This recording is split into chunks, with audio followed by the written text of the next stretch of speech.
Bonsoir, bonsoir, bonsoir. Comment allez-vous? Alors je sais pas s'il y a déjà des gens. À mon avis, un lundi soir comme ça, on sera peut-être pas beaucoup.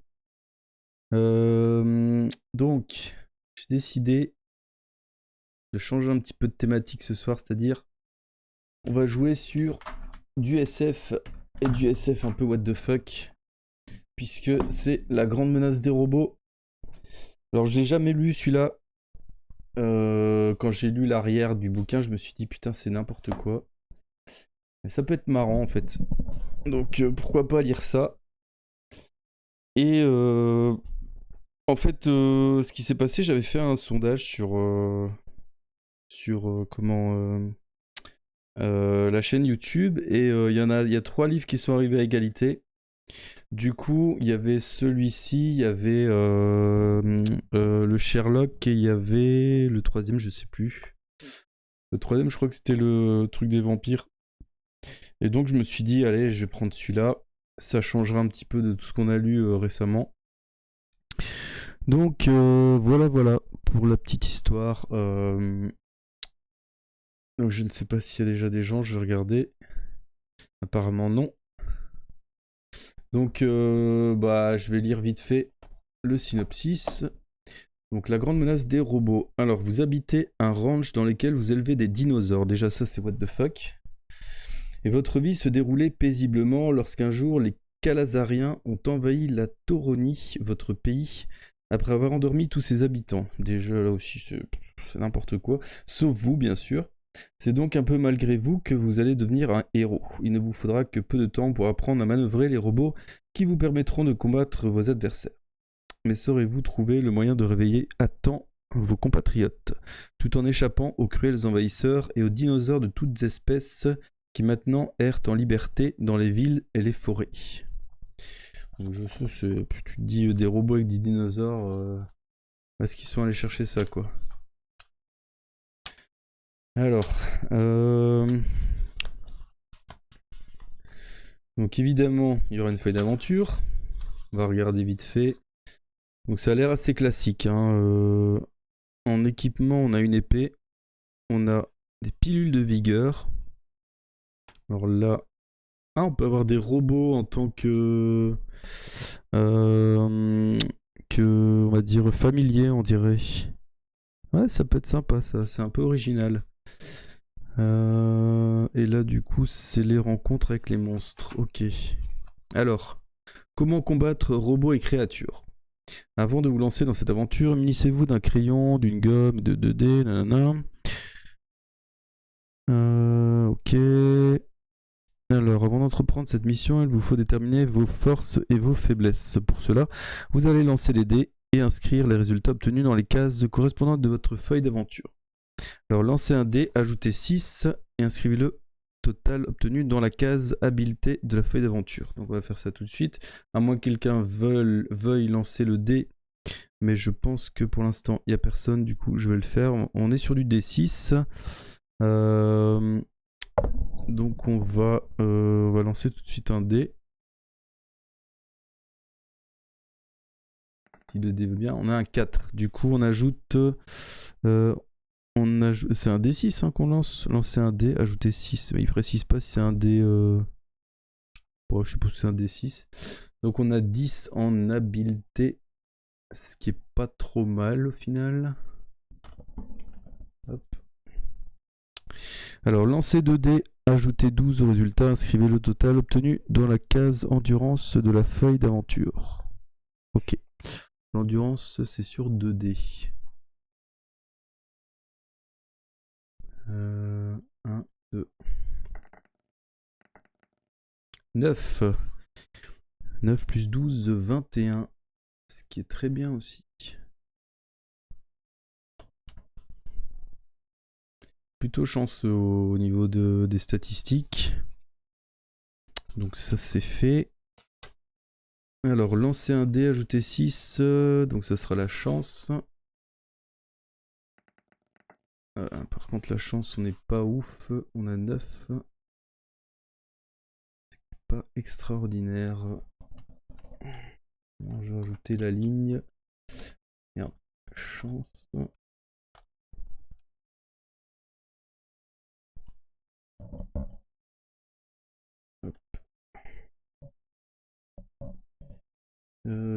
Tac. Alors, ça je pense qu'on n'a même pas à lire, donc on peut pas dépasser le total de départ, ok.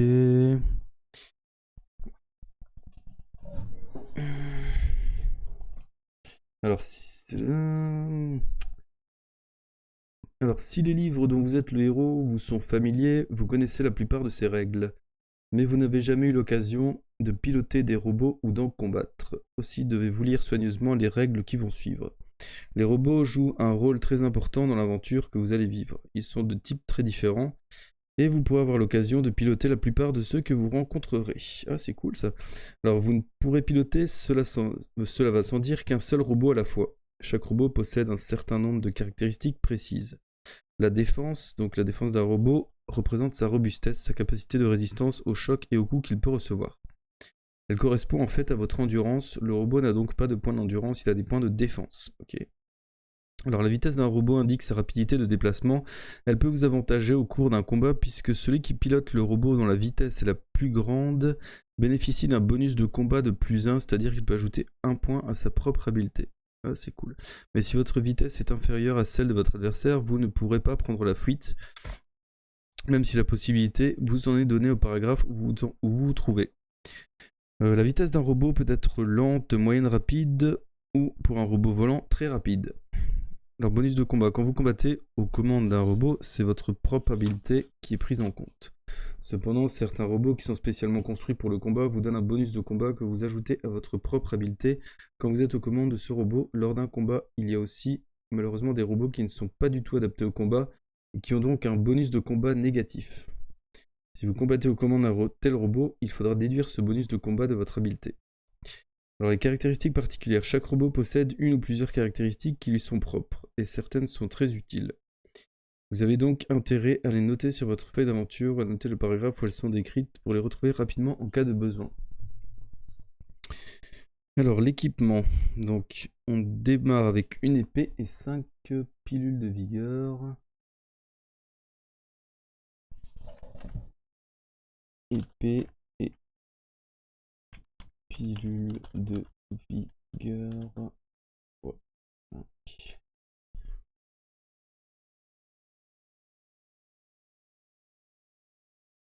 Ok. Cependant, au fur et à mesure, blablabla. Attendez, pilule qui peut guérir vos blessures. Ok. De façon générale. Eh, salut Bounty, comment vas-tu? On n'a pas encore commencé, on est en train de faire les stats du personnage. On a été plutôt chanceux au niveau des lancers de dés pour les stats.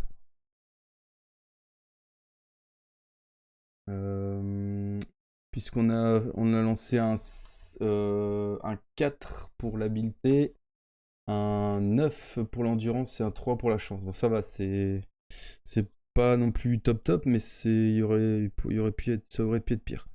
Ouais, défi fantastique, donc la grande menace des robots. Et ça m'a l'air assez, ce que je disais au début, ça m'a l'air assez what the fuck, hein, quand on voit que le mec il habite un ranch et il élève des dinosaures, quoi. C'est déjà, tu te dis, il y a un truc qui va pas dans la tête de l'auteur. Et apparemment, on va piloter des robots. C'est ça qui est bien, on va pouvoir prendre des robots avec nous qui vont augmenter nos caractéristiques de combat. Donc c'est assez original comme aventure. Donc là, je suis en train de regarder ce qu'on a comme équipement de départ. Ouais, des dinosaures avec des robots, quoi. C'est Jurassic Park version robot. Alors, quand vous avez trouvé un objet intéressant, vous devez noter le numéro du paragraphe où vous l'avez découvert pour retrouver très rapidement les caractéristiques. Nanana. Ouais, ok. De même, notez le nom et le numéro de série de tout ce que vous rencontrerez, y compris des robots. What? C'est n'importe quoi, ça. Les noms et les numéros de modèle des objets qui... Oh, putain, c'est chaud. Alors, combat individuel. Ça reste assez classique au niveau de la feuille d'aventure, hein, donc c'est habileté, endurance et chance. Les combats, je sais pas comment ça va se passer, mais apparemment on peut être aidé par les robots.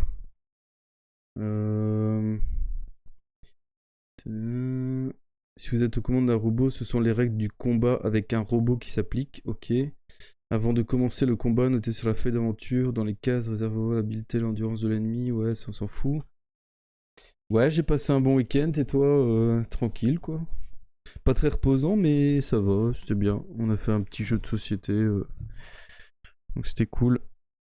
Avec des amis. Et toi, qu'est-ce que t'as fait de beau?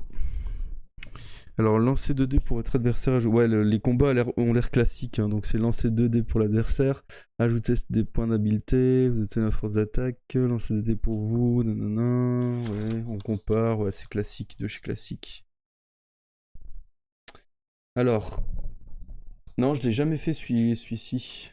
C'est pour ça, je me suis dit, comme en fait il y avait 3 bouquins qui étaient à égalité au niveau du sondage, je dis allez, on va changer un petit peu d'univers, on va prendre du SF.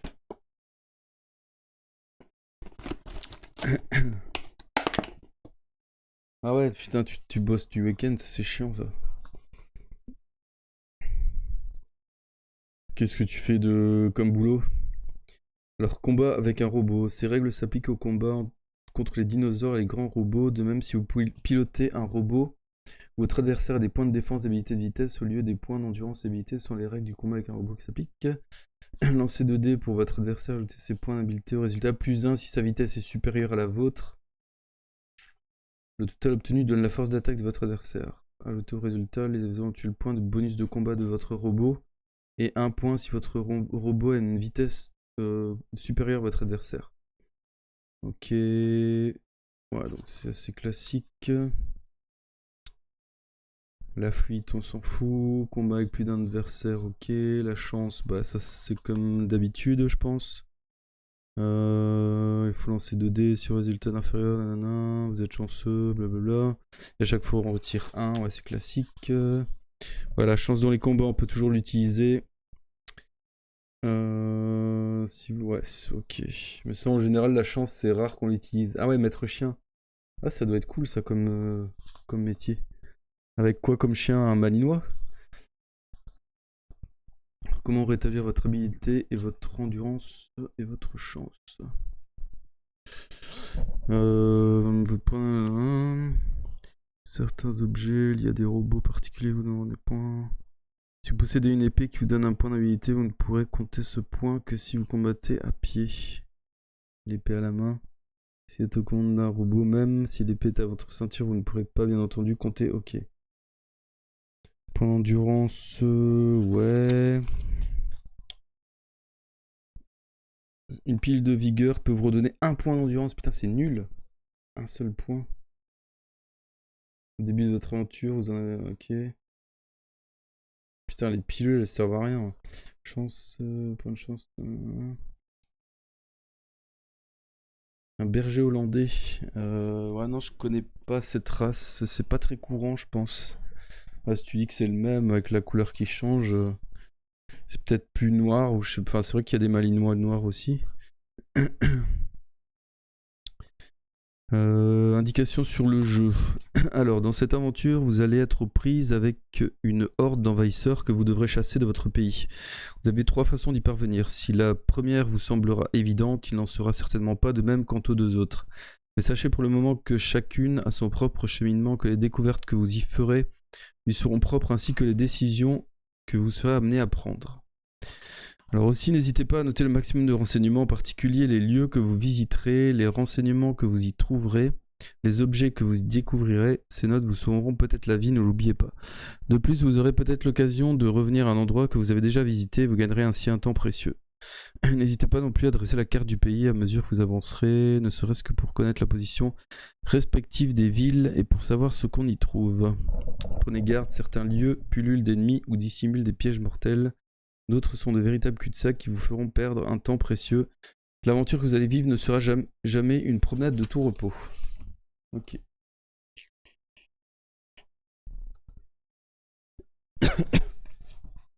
Alors, on va commencer.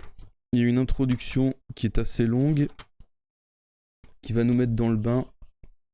Donc, la tauronie. Alors, Toroni est un pays au climat chaud et humide. Une partie du territoire est occupée par une jungle épaisse, interrompue çà et là par des régions marécageuses, hérissées de rochers déchiquetés ou de collines arides.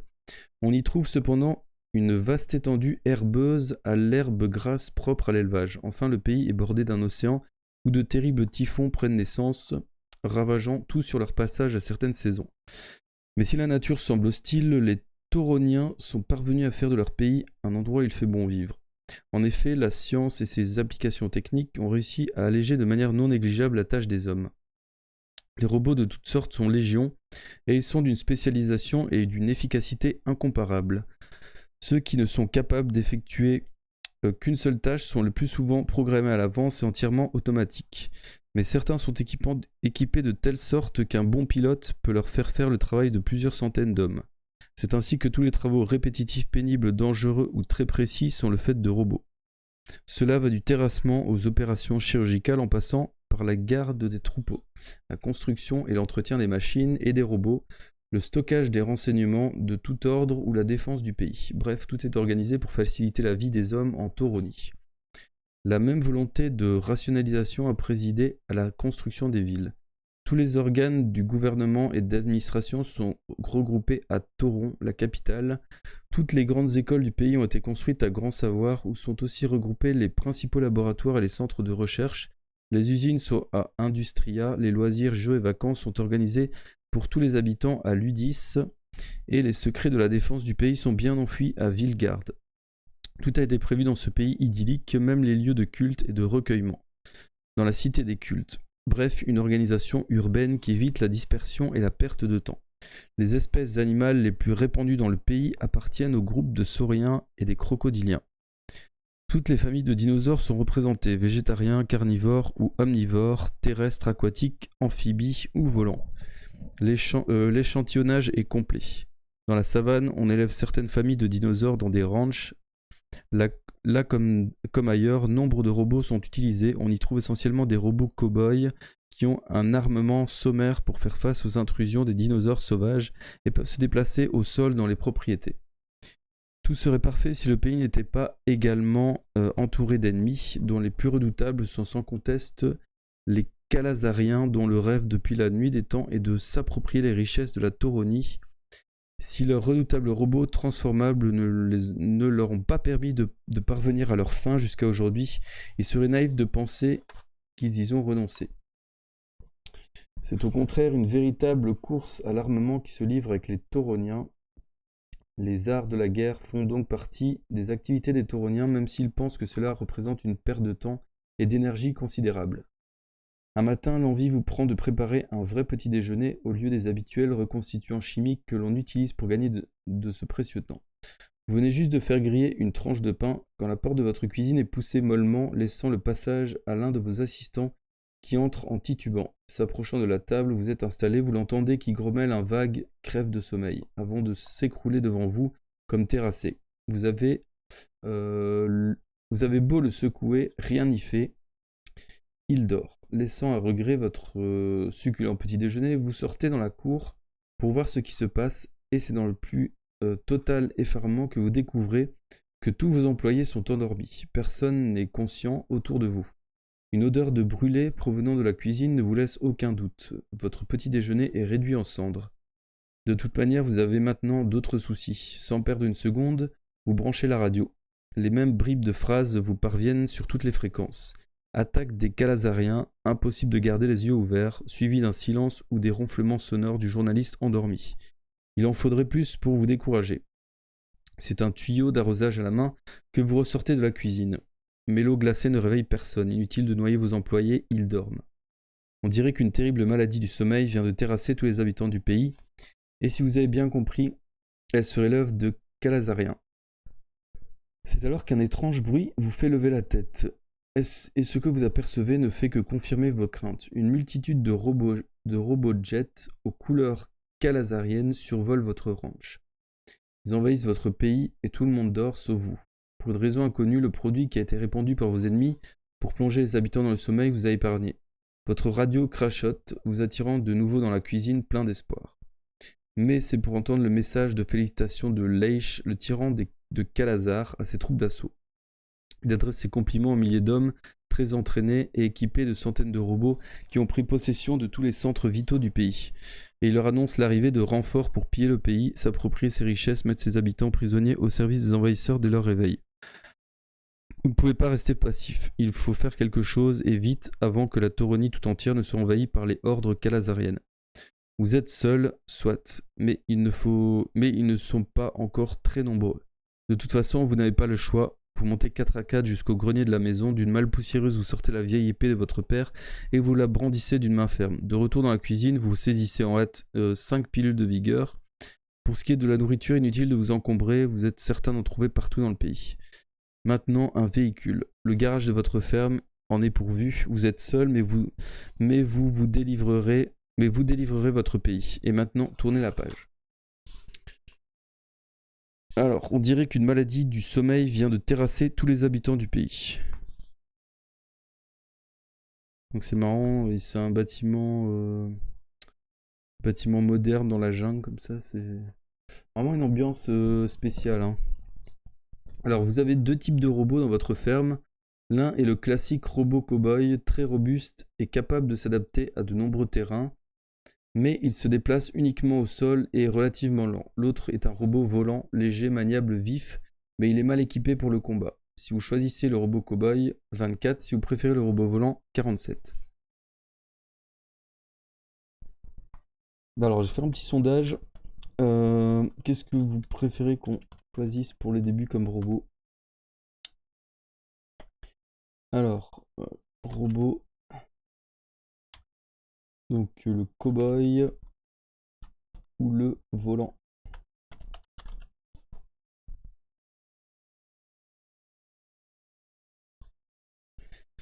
Ouais, c'est marrant comme histoire en fait. On a envie de savoir pourquoi on est le seul à pas avoir été endormi, quoi.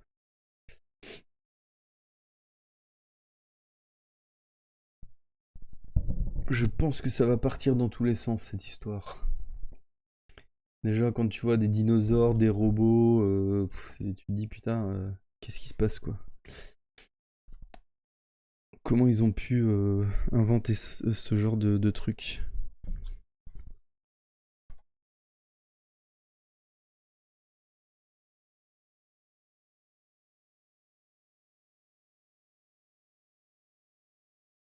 Alors, pour l'instant, le robot cow-boy qui l'emporte.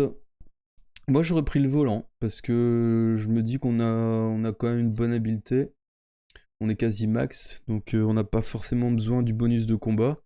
Mais pourquoi pas? Allez, on va prendre le cow-boy. 24.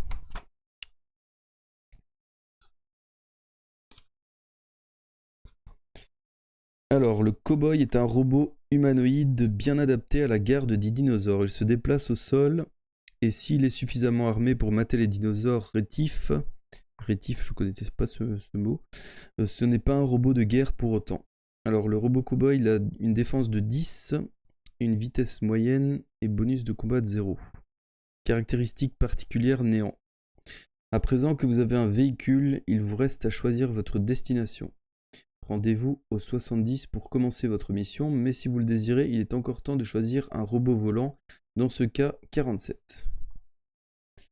Alors, qu'est-ce qu'on fait? On y va ou on change de robot?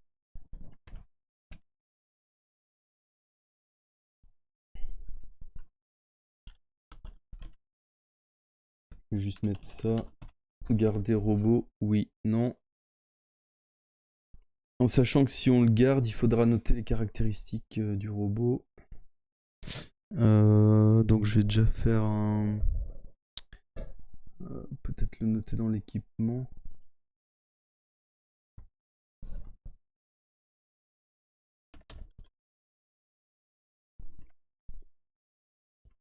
Défense.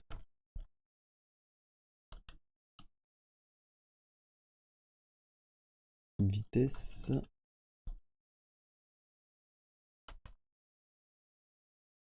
Et bonus combat.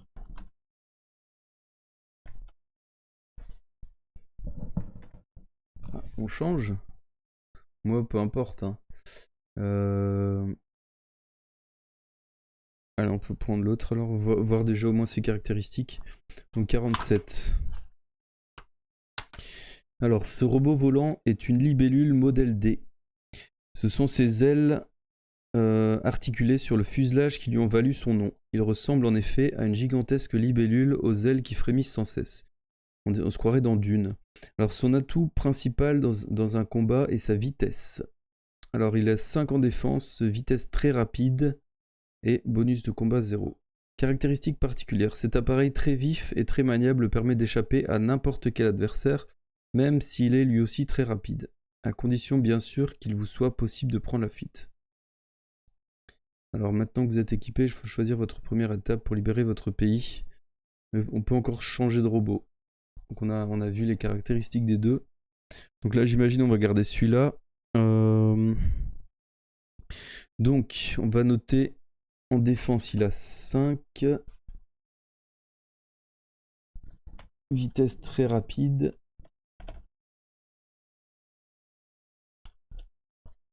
Bonus de combat 0. Et caractéristiques.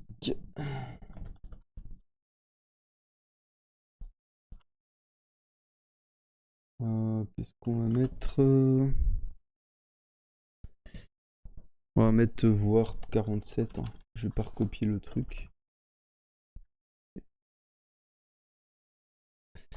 Alors du coup, on va au 70. À bord de notre libellule de combat.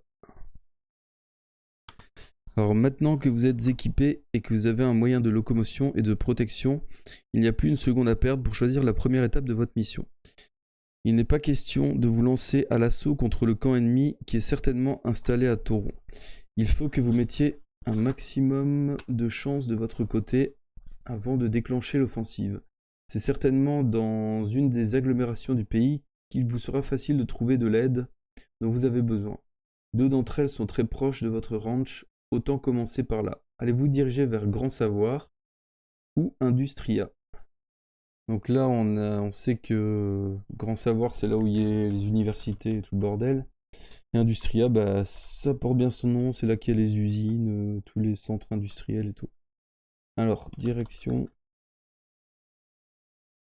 Grand Savoir ou Industria.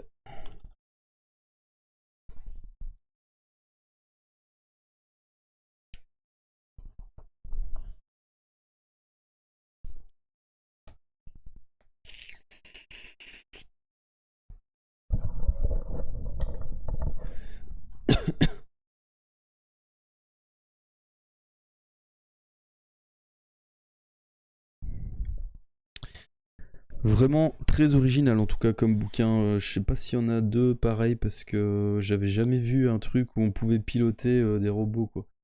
Déjà même, c'est très rare d'avoir des compagnons dans les listes dont vous êtes le héros, enfin des compagnons qui sont actifs, qui participent vraiment au combat. Donc des robots, c'est vraiment original en tout cas. Alors, Grand Savoir, donc on irait au 93. Alors, c'est dans la ville de Grand Savoir que sont regroupés tous les centres de recherche et toutes les connaissances de votre pays. Et vous espérez bien trouver là quelque chose qui vous permettra de vaincre les envahisseurs. Mais la route est longue. Au bout d'une heure, vous voyez apparaître un dinosaure volant qui pique droit sur vous. Impossible d'éviter le combat. Ce ptéranodon est un redoutable chasseur. Il a une grande envergure et bien qu'il ne possède pas de protection naturelle, son agilité et sa grande agressivité en font un adversaire redoutable. Alors il a 3 de défense, vitesse rapide, habileté 9, caractéristique néant. Alors je sais pas comment ça se passe les combats robot contre robot. Comment ça fonctionne? Combat avec un robot. Ah voilà. De même si vous pilotez un robot ou si votre adversaire a des points de défense. Ok. Donc on lance 2 dés pour votre adversaire, ajoutez ses points d'habileté au résultat. Plus 1 si sa vitesse est supérieure. La vitesse est inférieure puisqu'on est très rapide. Et il est même dit que si on a égalité très rapide, on a quand même l'avantage. Donc je vous laisse lancer 2 dés. Et nous, on aurait 2 dés et on aurait plus 1, puisqu'on a une vitesse supérieure à notre adversaire. Ok. Donc ici, c'est un petit peu le combat tutoriel. Ils nous mettent un ennemi assez faible. Donc allez-y, vous pouvez lancer 2 dés pour déterminer l'habileté du pteranodon. On va casser un dino du menu fretin pour commencer.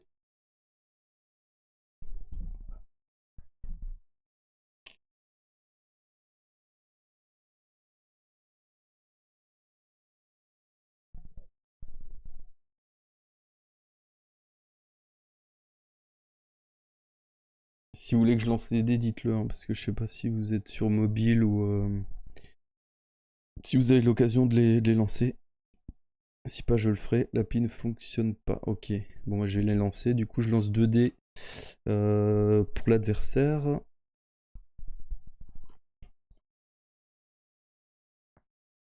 J'ai lancé. Tu quand tu veux. On dirait que le dé ne veut pas se lancer. C'est bizarre. Qu'est-ce qui se passe? Pourtant, j'ai fait les caractéristiques avec les dés, hein, donc... Comment c'est possible que ça fonctionne pas? Attendez, je vais essayer de lancer un dé 10. Ah non, ça veut pas. Qu'est-ce qui se passe? Qu'est-ce qui se passe? Qu'est-ce qui se passe? Ah, bah voilà, il se lance seulement maintenant. Donc ça, c'est toi qui es lancé. Ça, c'est moi. 4, 6. Salut Loliette, comment vas-tu? Donc on a fait 4 et 6, donc ça fait 10. Et on ajoute ça à son habilité. 19. On est d'accord, hein, 19. Nous, on est à... On n'a pas d'habilité. Ah oui, non, c'est notre habilité à nous. Donc, lancer 2 dés, ajouter au résultat vos points d'habilité, les éventuels. Ok. Donc là, je vous laisse lancer 2 dés... 2 D6 pour nous-mêmes et on ajoute 1. Ouais, l'appli refonctionne, je sais pas ce qui s'est passé. Et bienvenue à toi, Loliette, j'espère que tu as passé un bon week-end.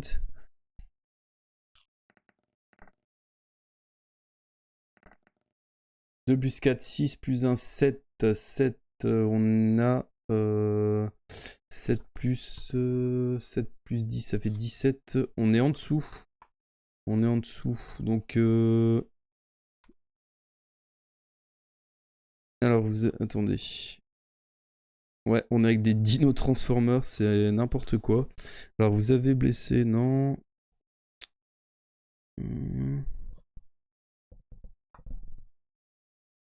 Si votre force d'attaque est supérieure, vous la blessez, passez d'ici la force d'attaque de votre adversaire, passez à l'étape 5.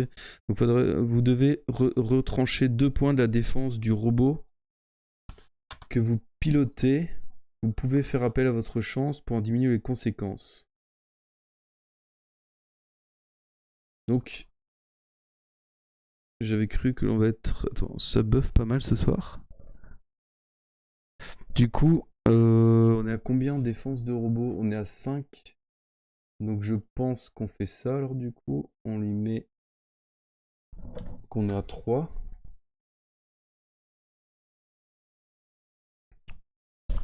Et du coup, si le robot il meurt, il se passe quoi?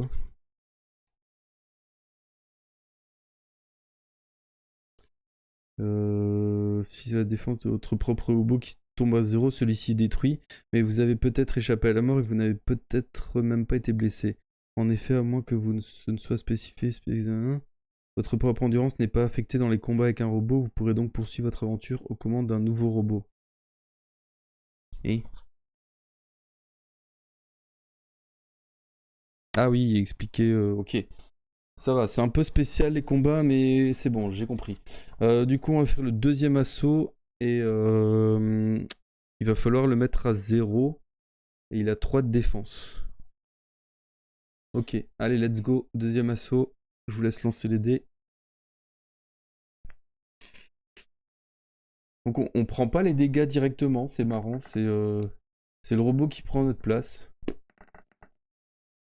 Donc 7 plus 9, 16. Du coup, nous, on doit faire plus de 5 pour le toucher.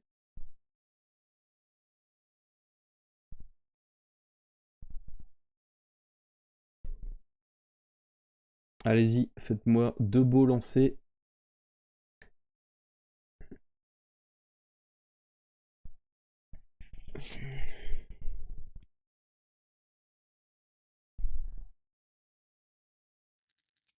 C'est bon, 5. On n'a pas besoin de lancer le deuxième.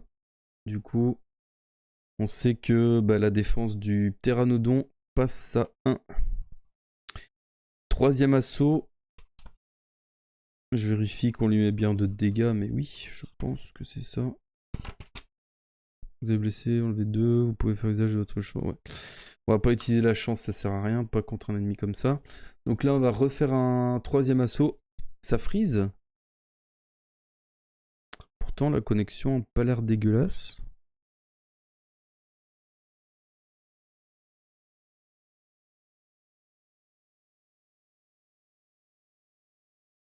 C'est bizarre. 1 pour le... Encore un dé pour le pteranodon.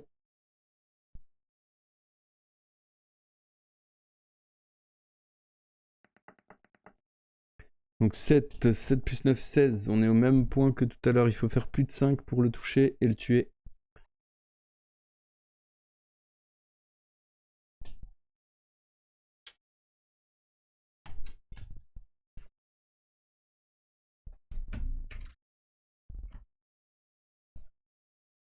Je vais prendre ça comme ça, je prendrai les notes de... Ce sera plus facile. Donc là, on lance 2 dés pour nous et il faut faire 5 ou plus.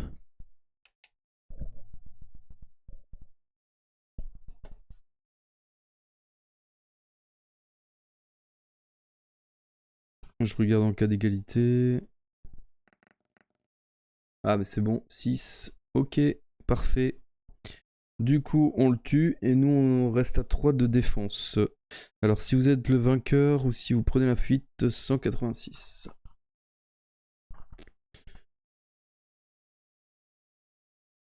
Alors, vous vous rappelez être passé devant un village il n'y a pas longtemps. Peut-être pourriez-vous découvrir quelque chose d'intéressant.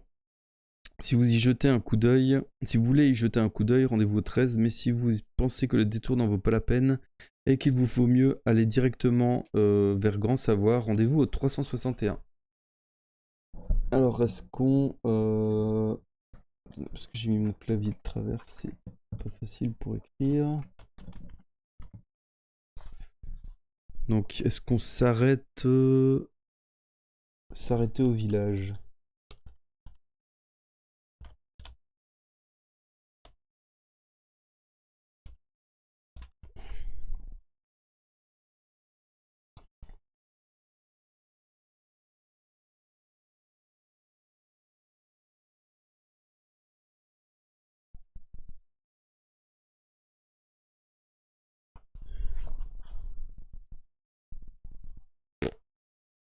Ouais.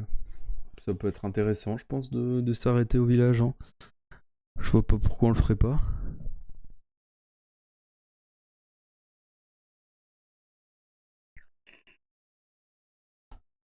Est-ce que vous avez toujours des frises? C'est vrai que la connexion a l'air de sauter un peu. Mais pourtant, j'ai rien changé. C'est étonnant. Donc, oui, on s'arrête au 13. Un chiffre porte malheur, malheureusement. Ça va mieux, ok. Alors, il y a une belle illustration. Avec une pelleteuse, vous mettez aux commandes du robot bulldozer. Alors, tout le monde dort au village comme partout ailleurs, mais il y a quand même quelque chose d'intéressant ici. Un robot bulldozer. C'est un engin à chenilles très lent, mais d'une puissance peu commune. Il est équipé d'un bouclier à l'avant, d'une pelle mécanique à l'arrière, et il est possible de le soulever grâce à 2 vérins hydrauliques. Alors, il a beaucoup de défense, hein, il a 16 de défense quand même. Il est lent, donc on perdrait 1 d'habilité au combat. Alors, caractéristique particulière, on peut utiliser la pelle mécanique située à l'arrière comme arme dans un combat. Ah tiens. Cependant, la précision de la manœuvre laisse à désirer, elle diminue donc de 2 points votre force d'attaque. Mais sa puissance est telle que si elle frappe une cible, malgré son handicap, elle inflige 6 points de dommage à l'adversaire. Waouh, c'est fort. Putain. Si vous n'avez pas de robot en ce moment, vous vous mettez immédiatement aux commandes de l'engin, mais vous pouvez aussi le prendre en échange de celui qui vous a amené au village. Et maintenant, pas une minute à perdre, vous devez rejoindre à tout prix la ville de Grand Savoie, rendez-vous 361. Alors, est-ce qu'on prend cette pelleteuse ou est-ce qu'on garde le robot volant?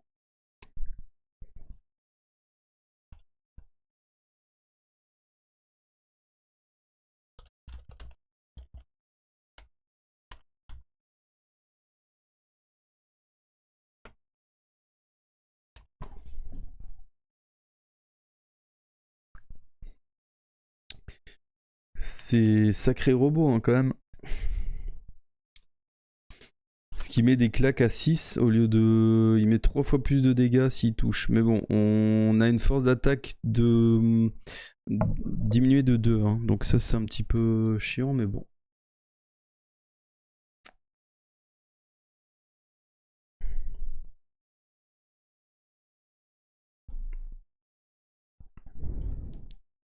Ça continue de freeze. Bah merde, putain, c'est bizarre ça. C'est vrai que j'ai l'impression qu'il y a des petits freeze, mais pourtant, je n'ai rien qui télécharge. Je vérifie, mais non.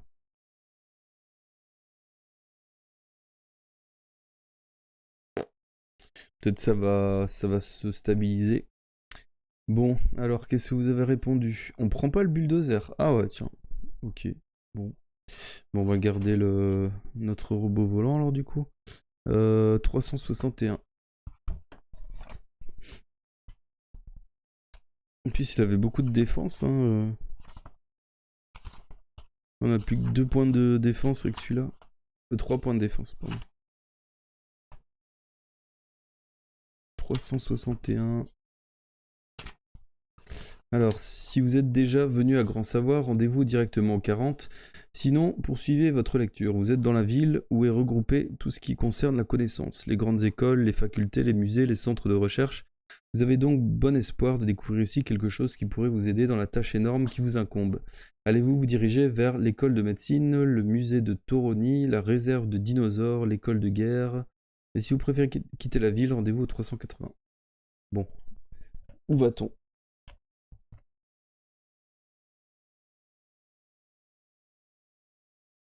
Lieu. Donc on va mettre l'école de médecine. Le musée. La réserve de Dino. Et l'école de guerre.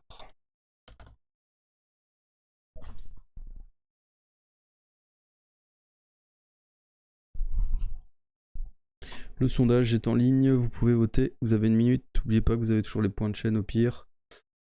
Voilà.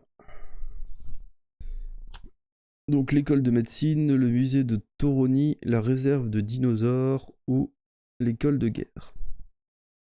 Mais on peut aussi quitter la ville, mais bon, on va pas quitter la ville, ça serait con.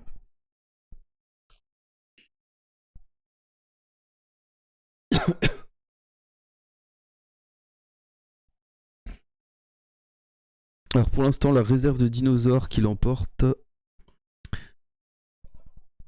Donc on irait au 66. Alors.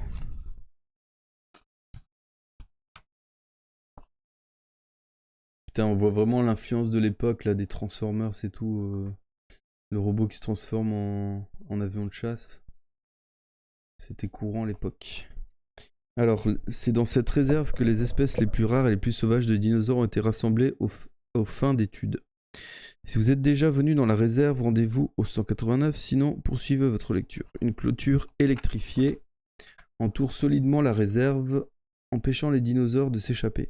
D'un côté de la clôture, là où vous vous trouvez, se dressent 2 bâtiments au milieu d'une prairie verdoyante. Il s'agit du bâtiment administratif de la réserve et d'une sorte de grange qui ne porte aucune inscription. De l'autre côté de la clôture se trouve une jungle impénétrable. Qu'allez-vous faire? Quittez votre robot pour entrer dans le bâtiment administratif. Quittez votre robot pour entrer dans l'autre bâtiment. Ou restez aux commandes de votre robot pour franchir la clôture électrifiée. Mais vous pouvez aussi bien entendu quitter cette réserve et vous rendre au 150. Ah. On pourrait perdre notre robot, mais je suppose qu'on le récupérerait après. Mais... du coup... Bâtiment administratif.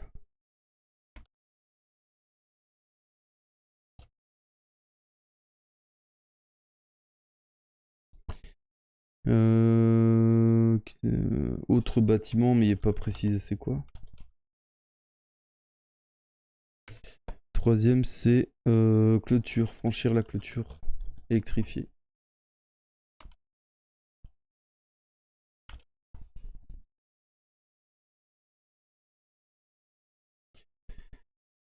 C'est spécial, hein, là.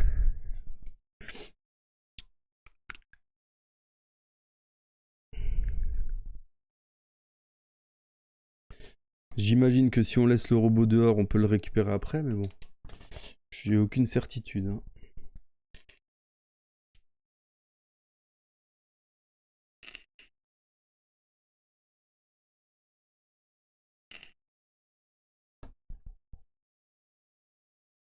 Alors, pour l'instant, vous n'avez pas encore voté. Vous réfléchissez, j'imagine.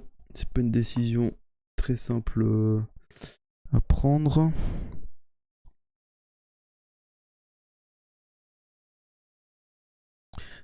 Franchir la clôture électrifiée, ça me paraît un petit peu prendre des risques pour rien avec un robot, ça pue. Bâtiment administratif, 85. Je rappelle que là, on est juste là pour fouiller les lieux et essayer de trouver des choses qui pourraient nous permettre d'affronter, on va dire, les grands méchants. Alors là, comme partout ailleurs, tout le monde dort et à première vue, il n'y a rien qui présente le moindre intérêt pour vous. Ok, super. Allez-vous vous mettre à la recherche d'un objet particulier, fouiller minutieusement tout le bâtiment, visiter l'autre bâtiment, franchir la barrière électrique aux commandes de votre robot. Vous avez également la possibilité de quitter, nanana. Alors, qu'est-ce qu'on pourrait faire? Là, c'est un peu spécial. Donc, soit on recherche un objet particulier, soit on fouille minutieusement,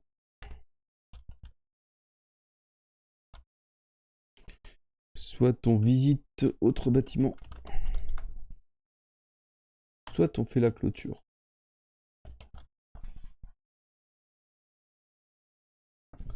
Voilà, voilà.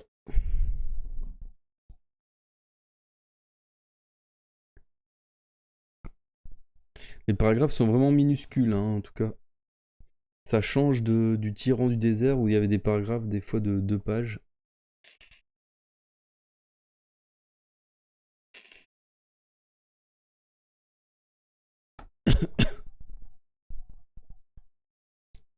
Alors fouillez minutieusement. Rendez-vous au 96. Ok.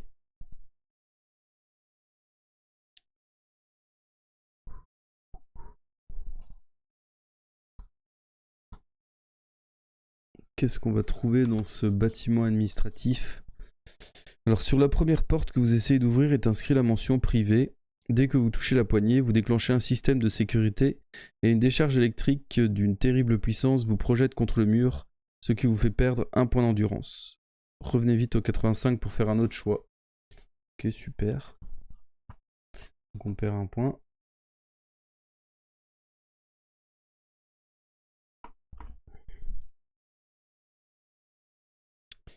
Donc, qu'est-ce qu'on fait?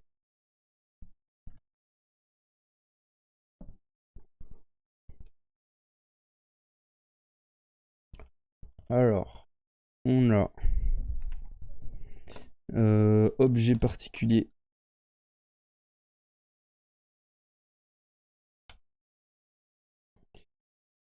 Autre bâtiment.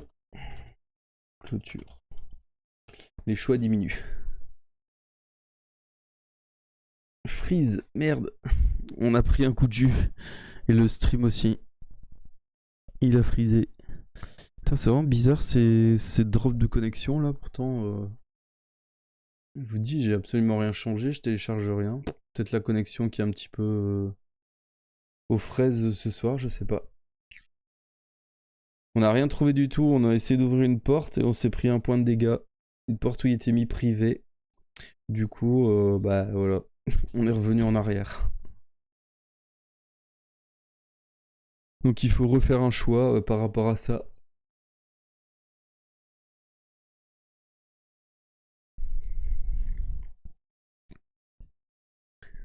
Ouais, un point d'endurance perdu gratuitement, quoi. Ah, ça va, c'est que 1, mais bon, c'est toujours chiant. Donc personne ne vote.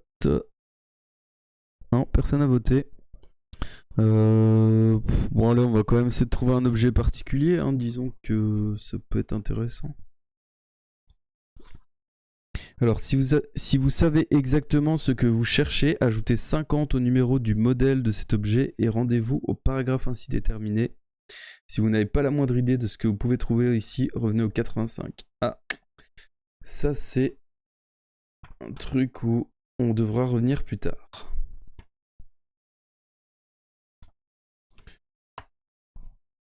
Du coup, on va aller dans l'autre bâtiment, je pense. Je crois que c'est le mieux à faire, hein. 171, parce que la clôture, je le sens pas trop.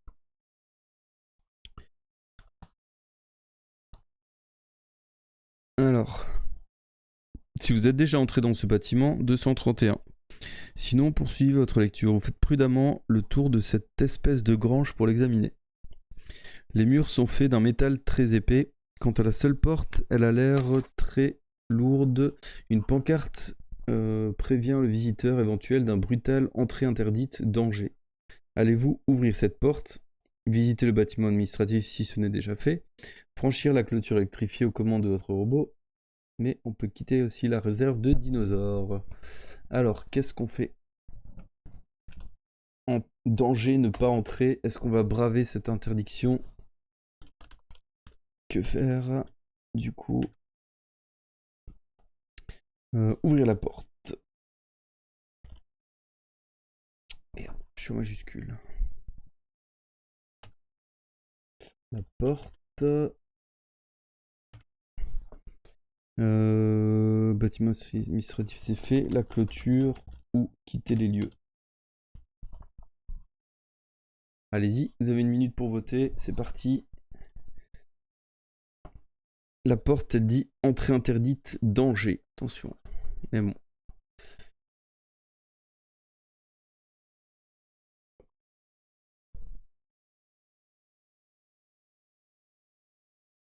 Welcome to Jurassic Park. C'est surtout ça, quoi.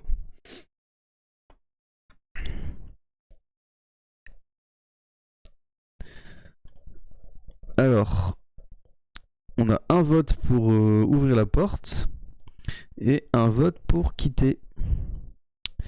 Utilisez vos points de chaîne et faites péter les votes. Ça m'évitera de devoir trancher.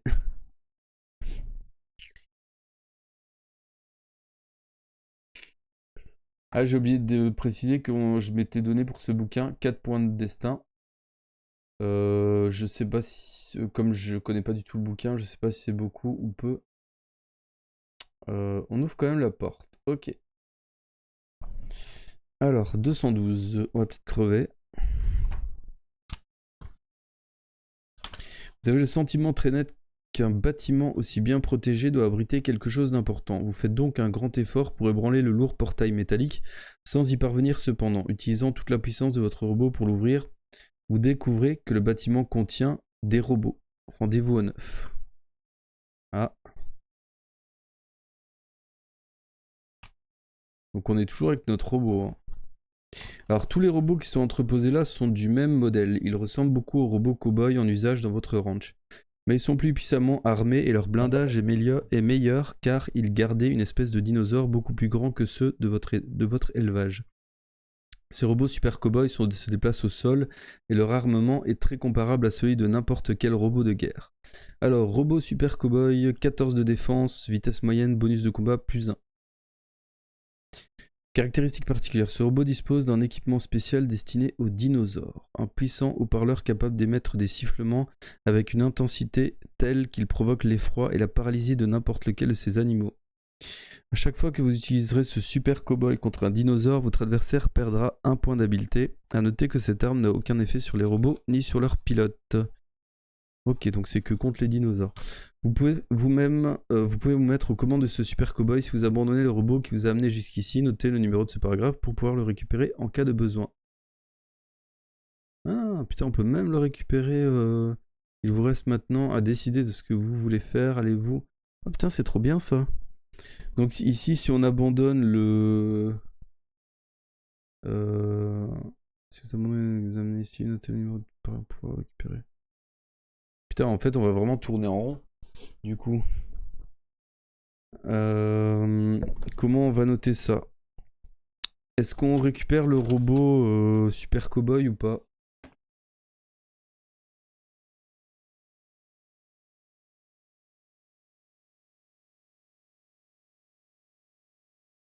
Ça peut être sympa, non?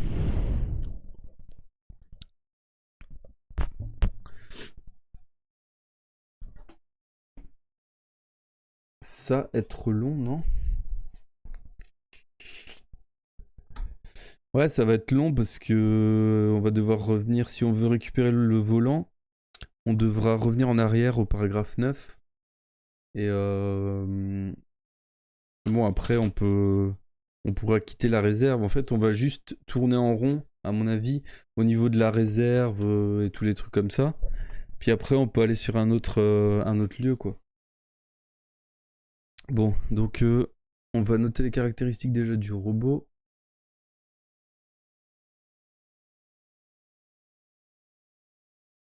Alors, en défense, il a 16, ce qui est pas dégueulasse.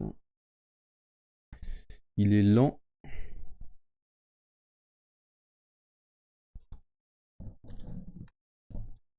Et il a...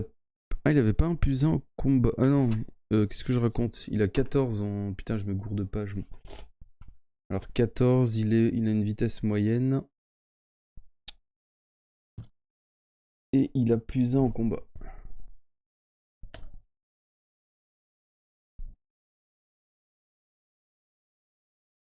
Alors, on va mettre...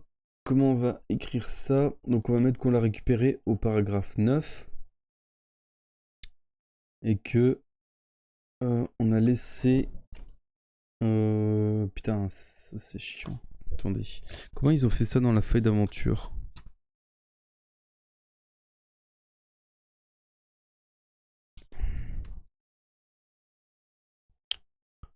Putain, ils ont juste mis ça. Comment veux-tu... C'est n'importe quoi ça. Euh...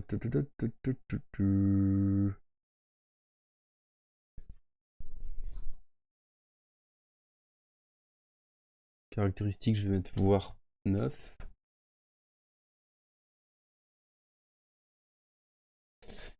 Et on va mettre récupérer robot 47. C'était paragraphe 47.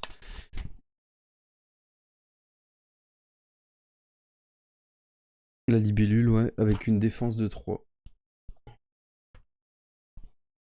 Putain, va falloir jongler entre ces trucs, ça va être chiant à mort, quoi. Pour s'y retrouver. Bon. Alors, donc on était où? On peut franchir la clôture, bâtiment administratif on a déjà fait, ou quitter. Alors, est-ce que t'as encore des frises le liet ou pas? J'espère pas, mais je vois que la connexion elle fait des hauts et des bas. Que faire? Donc, on va mettre clôture.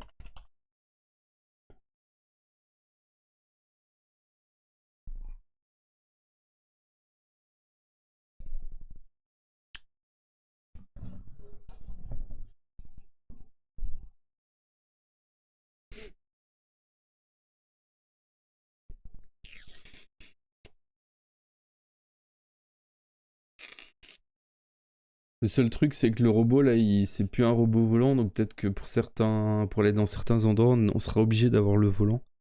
Donc on devra retourner dans cette ville pour récupérer le robot et retaper le chemin. C'est génial. Alors, quitter la réserve aux 150. Je sais pas pourquoi la question, mais j'ai répondu. Ah ouais, bah c'est... là, on a le choix entre franchir la clôture ou quitter la réserve de dinosaures, parce qu'on a déjà fait le bâtiment administratif, donc on va changer de lieu. On va aller probablement... je sais plus, il y avait quoi, c'était... Attendez, c'était quoi? Ah oui, où allez-vous vous rendre maintenant? École de médecine, l'école de guerre ou le musée de Toroni.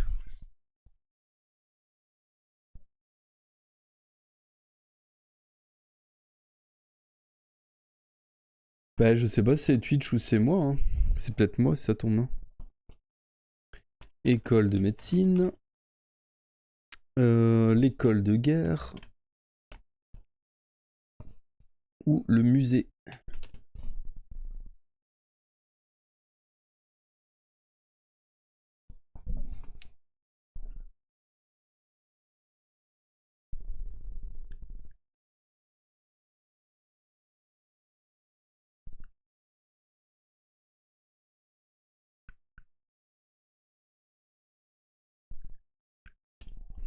Alors, le sondage, il dit quoi? Au musée. Tiens, c'est marrant, j'avais pensé ça aussi.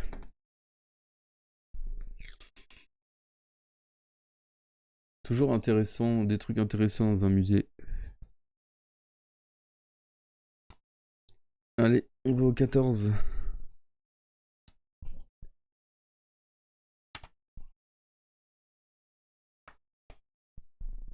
Alors, ce musée est le plus grand musée de Toroni. On y trouve des collections importantes sur tous les sujets possibles. Si vous êtes déjà entré dans ce musée auparavant, rendez-vous au 160. Mais si c'est votre première visite, poursuivez votre lecture. Vous êtes en alerte en approchant du bâtiment, mais comme il n'y a pas le moindre calazarien à l'horizon, vous garez votre robot sur l'esplanade. Vous montez très vite la volée de marche qui conduit à l'entrée monumentale qui encadre majestueusement 2 dragons sculptés dans la pierre. Le concierge du musée dort bien entendu, mais le petit robot des renseignements n'a besoin de personne pour fonctionner. Il est programmé pour remplir son office à heure fixe. Que puis-je pour vous? Aimez sa voix métallique d'ordinateur parlant. Allez-vous lui demander des renseignements d'ordre militaire sur la maladie du sommeil, sur les calazariens? Vous pouvez aussi, si tel est votre désir, renoncer à visiter le musée. Nanana. Ok. Alors, qu'est-ce qu'on va lui demander?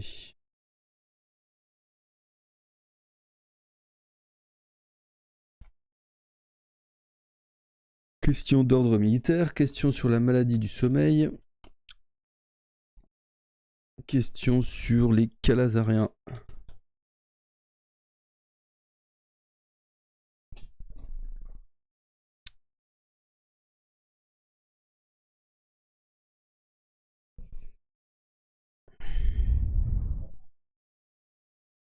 Je rappelle qu'on discute avec un robot qui fait partie du personnel du musée.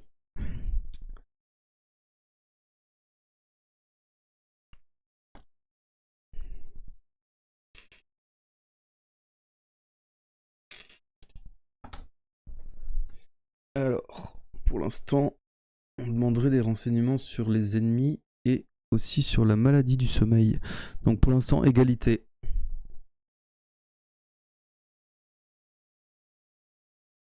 Allez, est-ce qu'il y a quelqu'un dans le chat qui veut départager?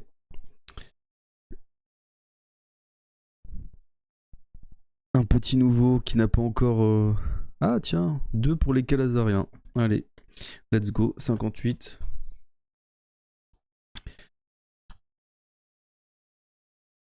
Alors, à votre service, Nazi, le petit robot. Exposition complète sur les calazariens, histoire et culture, salle Epsilon. Des renseignements sur les coutumes et l'histoire de vos ennemis. Si vous avez envie de satisfaire cette curiosité, rendez-vous au 124. Mais est-ce bien le moment d'entreprendre des études d'ethnographie. Votre mission n'est-elle pas plus importante?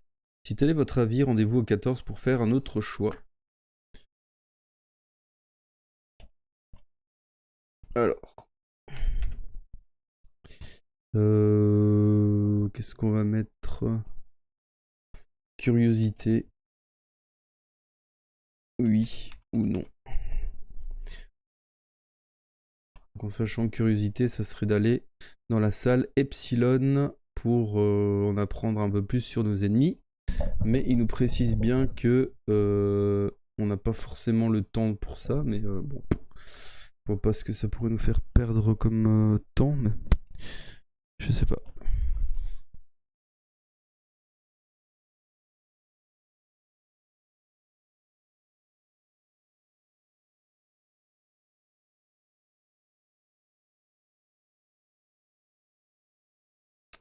Alors pour l'instant, vous êtes curieux.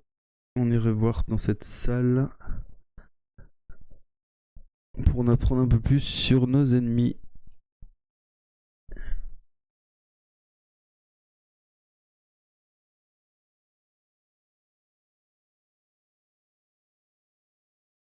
Allez, go.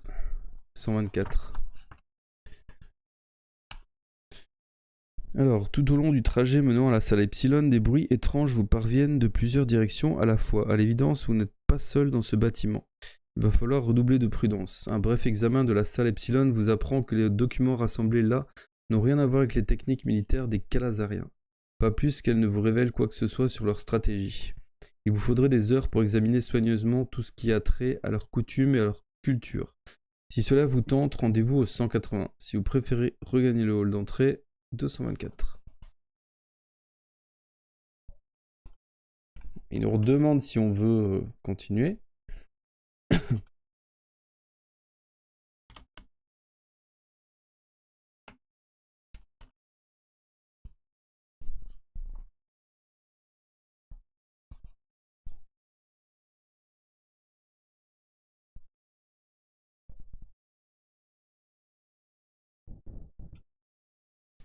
En sachant qu'on n'est pas seul dans le bâtiment, mais bon. Ah, vous êtes chaud de continuer à fouiller? Voulez-vous vraiment aller dans le piège? Bah oui, allons-y. Alors, vous armant de courage, vous commencez à examiner la masse de documents. Vous êtes sur le point de renoncer quand votre regard est attiré par un ouvrage en piètre état, traitant d'une très ancienne coutume calazarienne destinée à régler les querelles entre tribus. Pour éviter des guerres meurtrières, on désignait un champion dans chaque camp. Il se défiait en combat singulier et le vainqueur était reconnu par le camp adverse. Cela évitait nombre de pertes humaines. Le livre porte la référence 111. Notez bien l'information et la référence. Elles vous seront peut-être utiles. 224. Ok. Donc on va noter ça.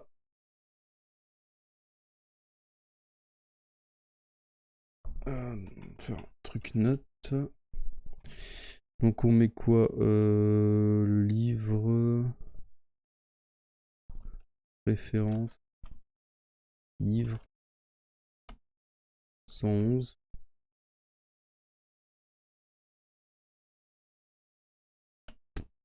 Référence livre calazarien.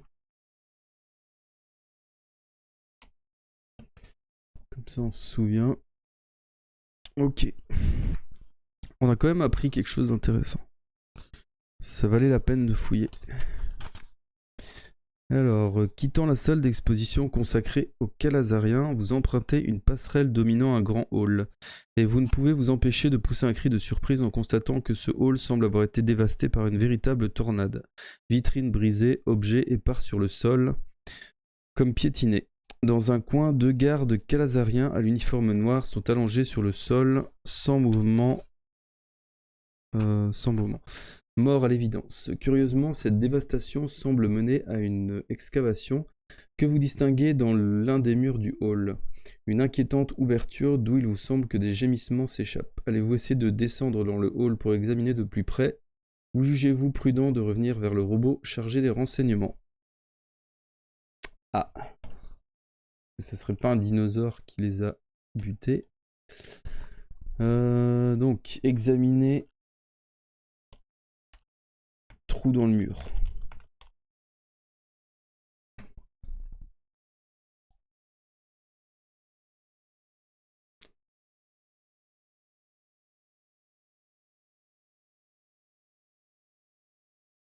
C'est parti. Pour l'instant, oui, vous êtes curieux. La curiosité nous tuera dans ce bouquin, je le sens. 374.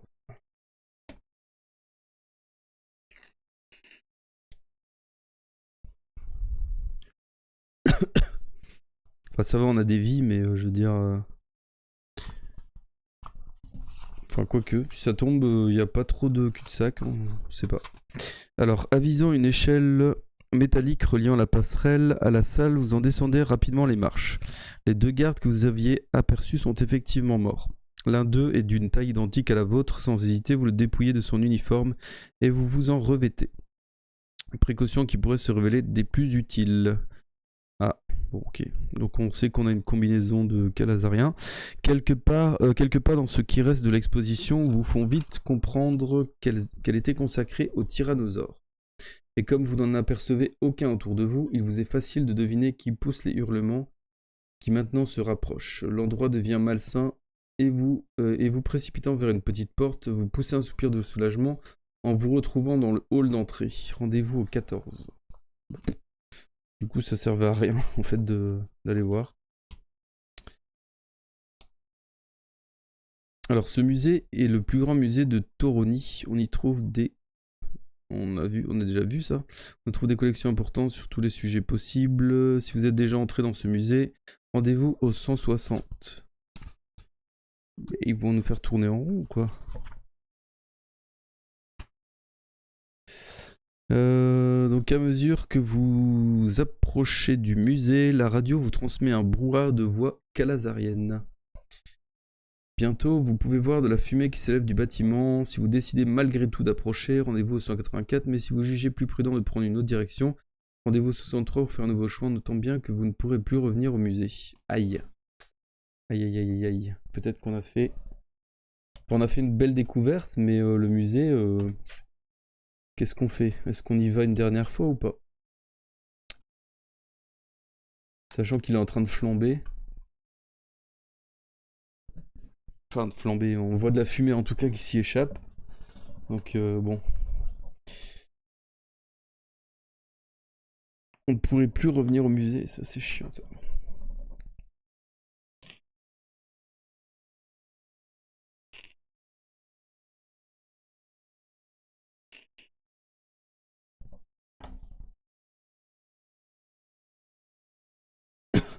Alors pour l'instant, c'est le nom.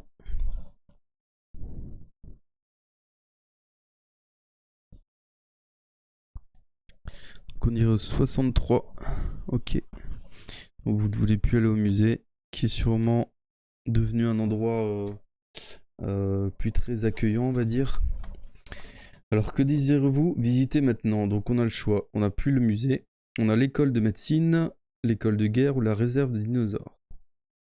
Donc la réserve, on a trouvé un objet, mais est-ce que c'était l'objet de... Non, je pense pas. Donc on a le choix entre l'école de médecine et l'école de guerre. Alors.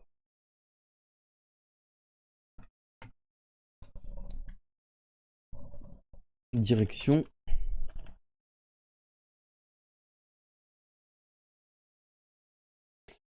Médecine ou guerre.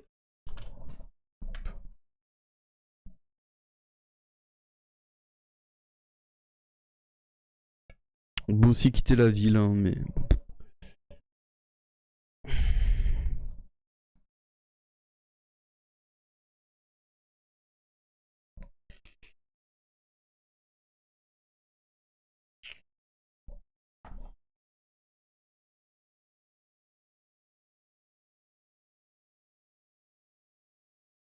Alors pour l'instant, école de guerre.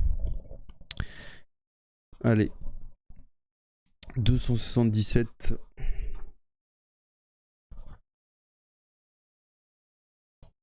Il va peut-être avoir du combat. Alors l'école de guerre est facile à trouver, c'est un gigantesque bâtiment de briques à 5 côtés. Si vous y êtes déjà venu, 332. Sinon, poursuivez votre lecture. Un robot de forme étrange garde l'entrée de l'école. C'est un très classique robot soldat calazarien. Allez-vous l'attaquer sans attendre? Essayez de vous faire passer pour un calazarien ou faire demi-tour avant qu'il ne vous repère, en sachant que je pense qu'on a toujours l'uniforme. Donc...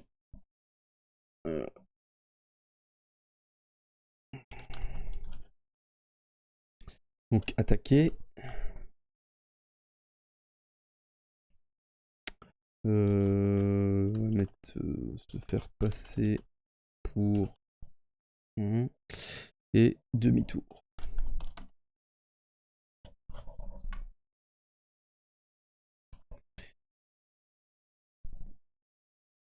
Alors, c'est parti.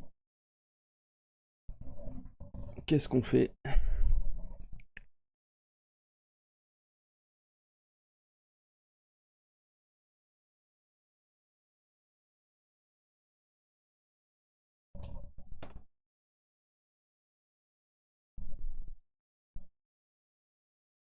« 87 pour l'instant. Je pense que normalement, vu qu'on a l'uniforme, ça devrait passer. Enfin, j'espère que... Ouais, c'est ça. Si vous portez l'uniforme calazarien, rendez-vous au 177, sinon tentez votre chance. On a l'uniforme. Alors, le pilote du robot ennemi ne vous accorde pas la moindre attention. Votre déguisement vous permet d'arriver à sa hauteur et de le dépasser sans qu'il vous ait même demandé le mot de passe. Rendez-vous au 65. Cool. Ah. Les robots chasseurs opèrent leur transformation humanoïde. Alors, c'est tous les sens en alerte que vous entrez dans la cour de l'école de guerre, guettant la présence des calazariens. Mais selon toute apparence, la sentinelle de l'extérieur était la seule préposée à la garde du bâtiment. Vous suivez les indications qui mènent à la bibliothèque, croisant sur votre chemin des hauts gradés endormis au milieu des couloirs dans leurs uniformes de parade. Au moment d'entrer dans la bibliothèque, votre attention est attirée par un vrombissement de moteur. D'une fenêtre, vous découvrez 3 chasseurs qui viennent de se poser sur leurs pattes articulées et qui, dans l'instant, opèrent leur transformation humanoïde. Il y a donc maintenant 4 sentinelles devant l'école de guerre et le temps vous est compté. Vite, vous pénétrez dans la bibliothèque. Sur une table face à vous, 3 gros volumes ont été abandonnés là par celui qui les consultait. Il dort près de la table, allongé sur le sol. Les livres sont beaucoup trop lourds pour être emportés, et comme vous avez peu de temps, il vous faut choisir d'en feuilleter un et un seul. Quel titre allez-vous consulter? Alors, les villes gardes, les procédures d'urgence, les robots de guerre calazariens. Ah. Bon. Ouais. Donc, livre Villegarde. Villegarde, c'est, je pense, le nom de...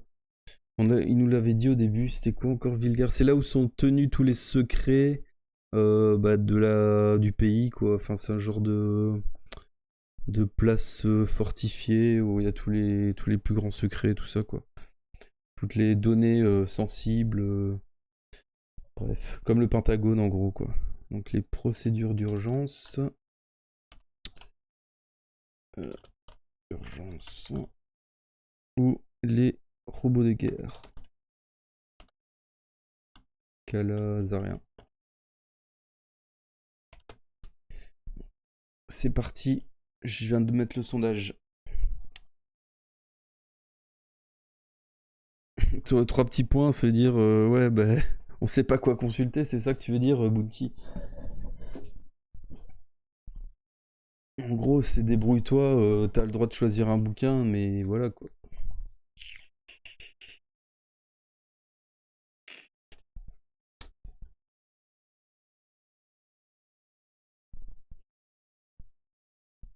Alors, pour l'instant, les robots de guerre, ok.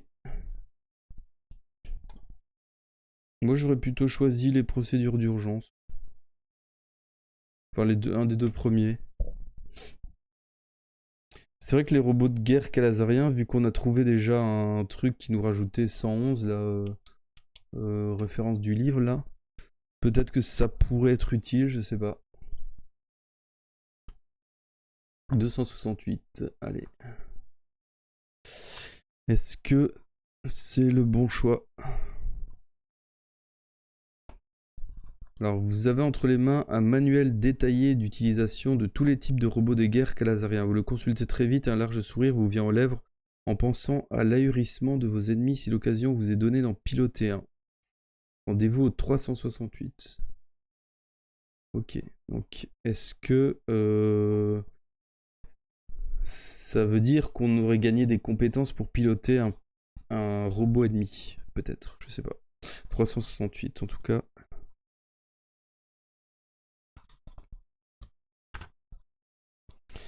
Alors, vous n'avez pas une minute à perdre, les Calazariens sont en train d'investir l'immeuble, mais ils n'ont aucune idée de votre présence en ces lieux et ils ont laissé leur robot sans surveillance auprès du vôtre. Ah.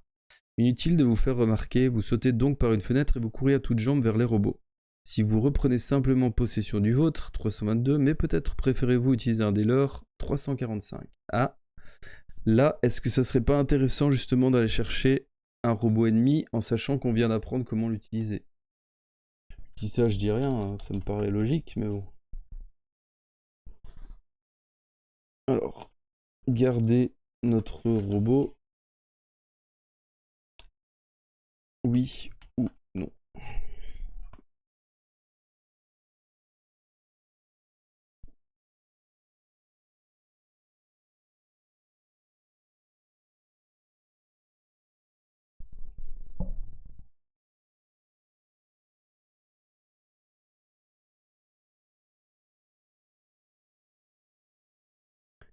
Alors, donc on prendrait le robot ennemi. Ok.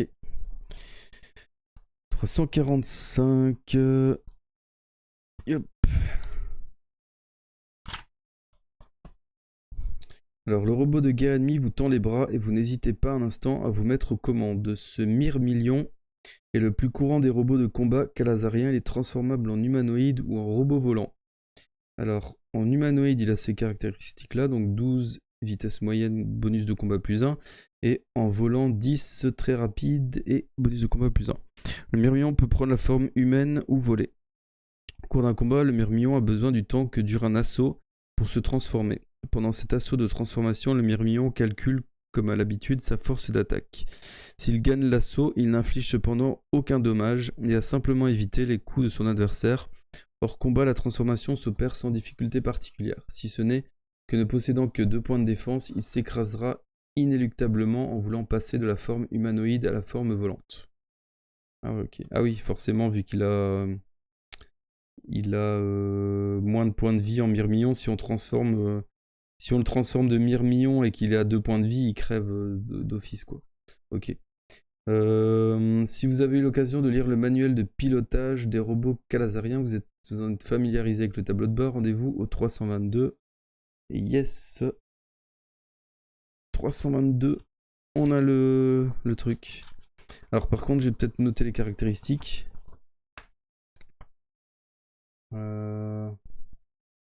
Ok, bon AFK bio. Alors, on va noter... Est-ce que ça vaut la peine de garder les autres stats de robots? Je pense pas, hein.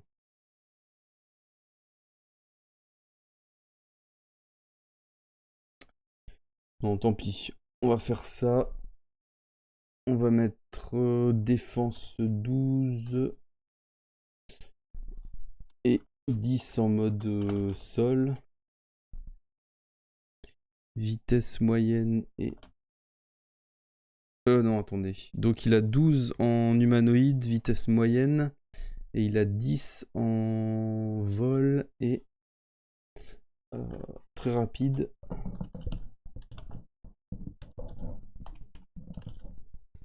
Et il a bonus de combat plus 1 dans tous les cas et paragraphe 345. Au pire, on ira voir au paragraphe si on a des doutes. Ok. Donc, on est au 322. Alors, vous vous mettez en route, un coup d'œil vous confirme que les Calazariens ne sont pas encore lancés à votre poursuite. Il serait peut-être utile de détruire leurs robots avant que leur pilote ne les rejoigne. Si vous choisissez cette solution, 380, mais il est peut-être quand même plus prudent de vous éloigner très vite, 399. Alors, détruire les robots, oui ou non?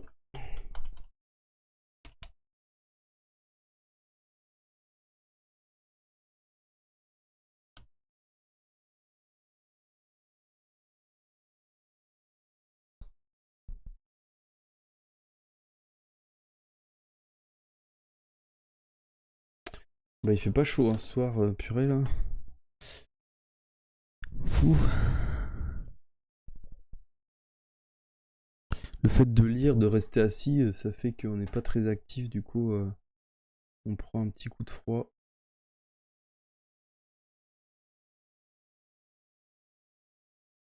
Alors, on détruirait les robots au 381. Sachant que Loliette ne peut pas voter pour l'instant. Elle est en AFK bio.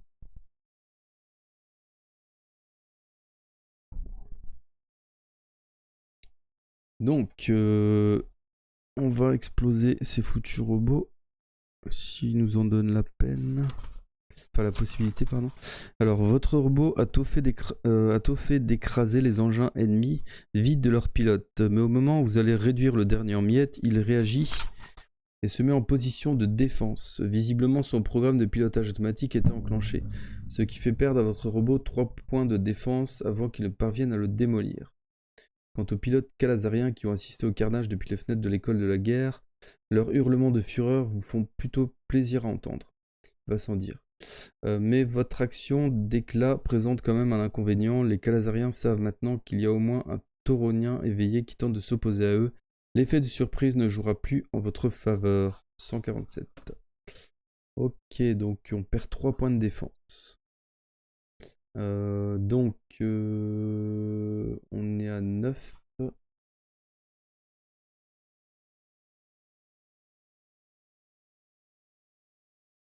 9 et 7.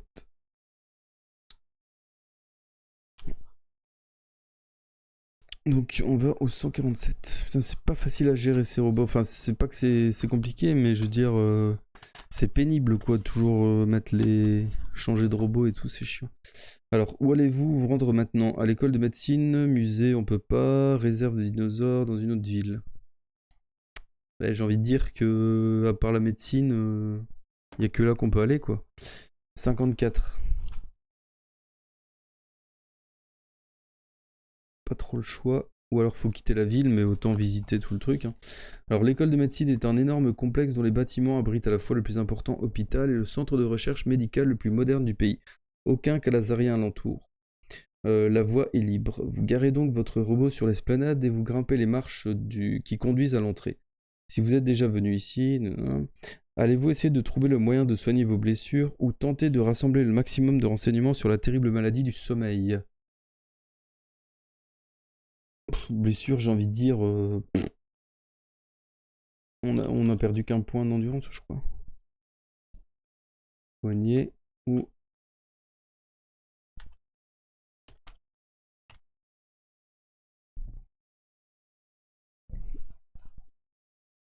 Mais bon, c'est vrai qu'en allant se soigner, on pourrait trouver des objets dans l'infirmerie, peut-être, je ne sais pas.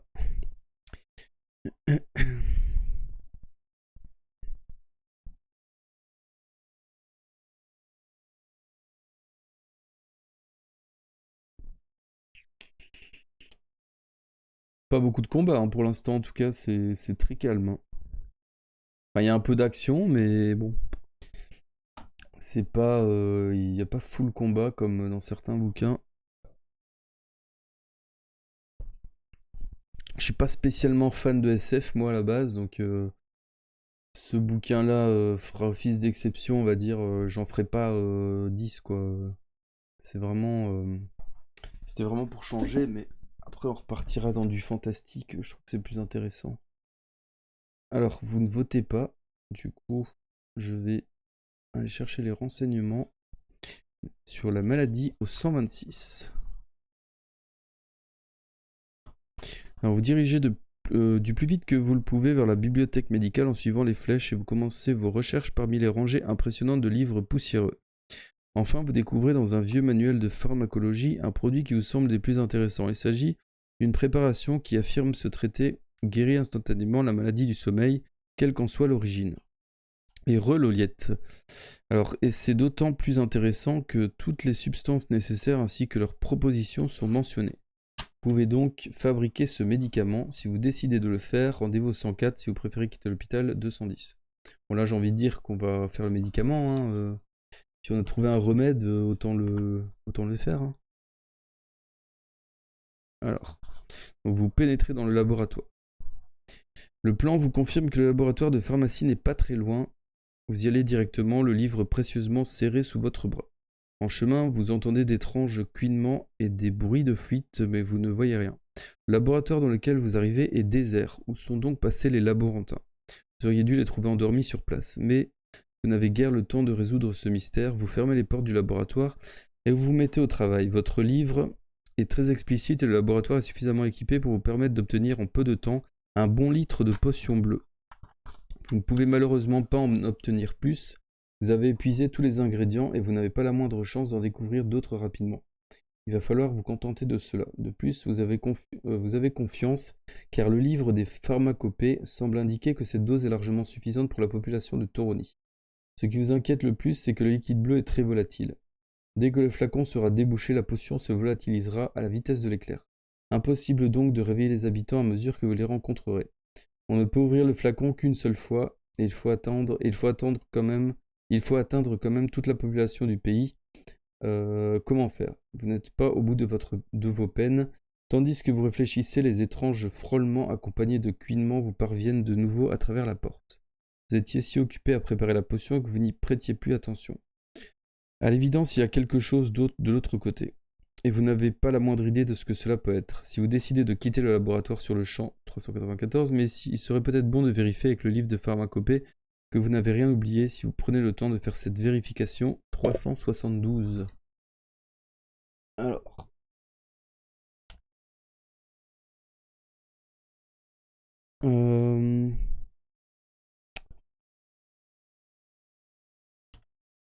Labo, on va mettre T ou vérifier. Pas de si, pas d'oubli.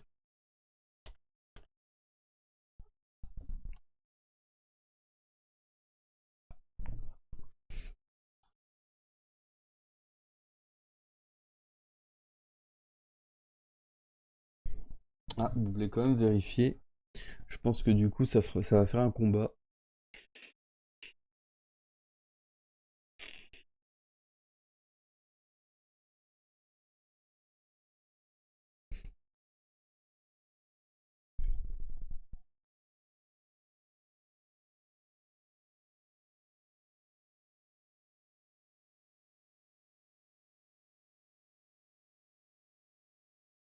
Alors, pour l'instant, on est toujours au 372. Déjà, allez au paragraphe.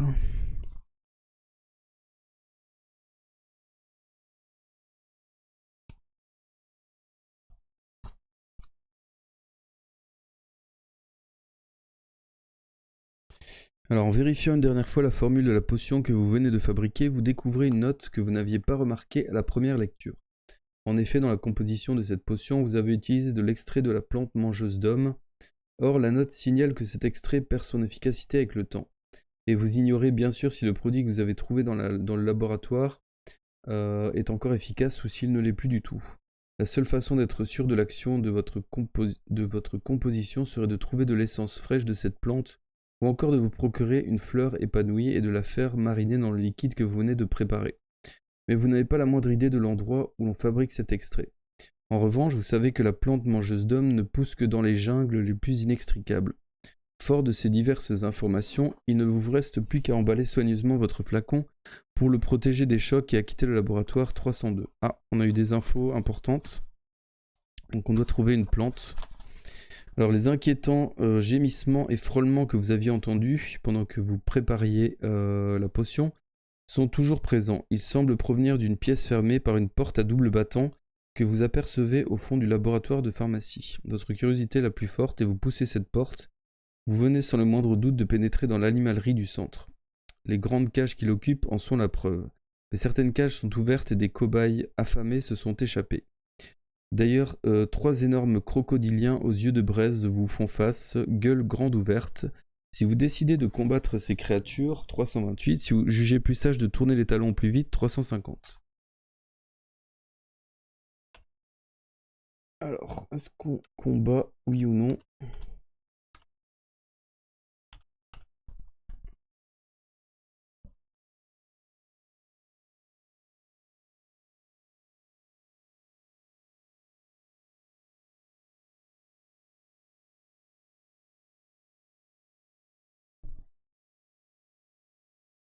Un peu d'action. Ben, c'est à vous de voir, hein.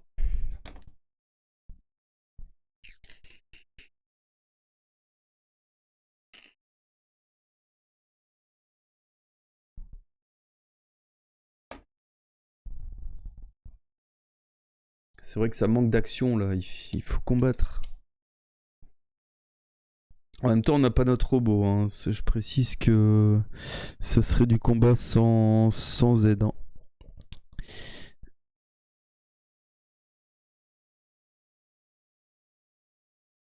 Ouais, pour l'instant, égalité.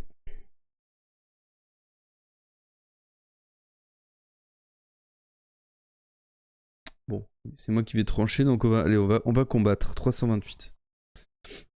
Quand même 3 crocodiles, hein, mais bon. On n'a pas peur, on y va. Allez, go. Les choses risquent fort de ne pas être simples. Ces créatures sont parmi les plus cruelles qui soient, même plus que rassasiées. Reculant prudemment jusqu'au mur pour éviter une attaque dans le dos, vous vous préparez à les combattre l'une après l'autre, et vous ne pourrez prendre la fuite qu'après en avoir vaincu deux. Pardon. Donc ils ont... Oh, ça va, ils sont nuls. Donc on va prendre le premier, il a 7 en habileté et 4 en endu. Allez-y, je vous laisse faire le premier jet. Donc, on va les mettre ici, 7 et 4.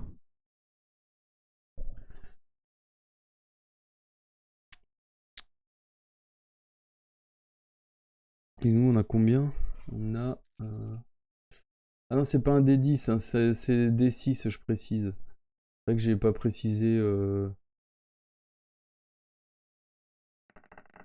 2 et... Faut lancer 2 dés. Ouais, t'inquiète. 2 dés, du coup... Nous, on a 10 en habileté et on a en endurance, on a 20. Donc 3. Donc il est à 10. Il faut lancer 2 dés pour nous aussi.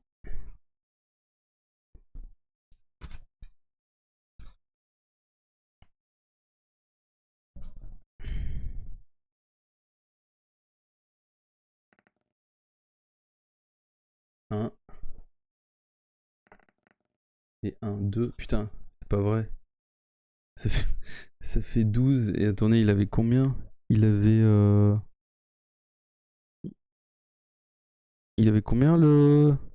Je sais plus maintenant. Il avait 10, non? Attendez, j'ai un doute. Je me souviens plus maintenant combien il avait le mob. Attendez, je vais aller voir sur l'historique. Je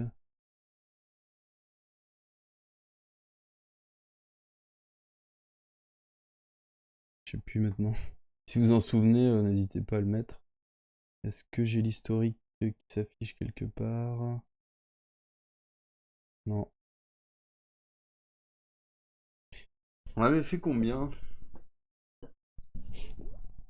5.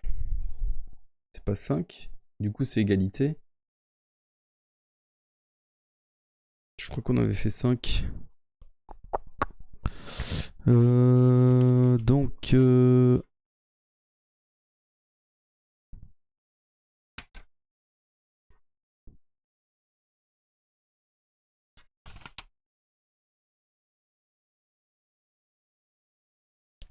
Du coup, on doit refaire un assaut, hein.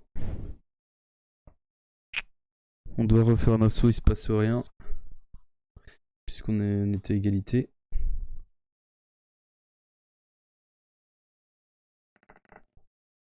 Quatre.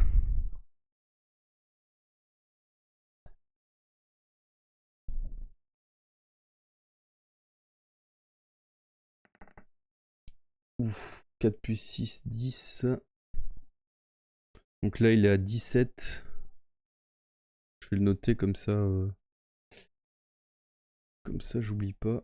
17. Et nous, on doit faire... on doit faire 7 ou plus. En 2D.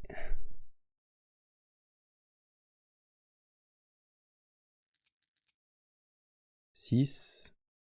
Ok, Loliette, bonne soirée, bonne nuit. Merci d'être passé en tout cas. Peut-être à bientôt du coup.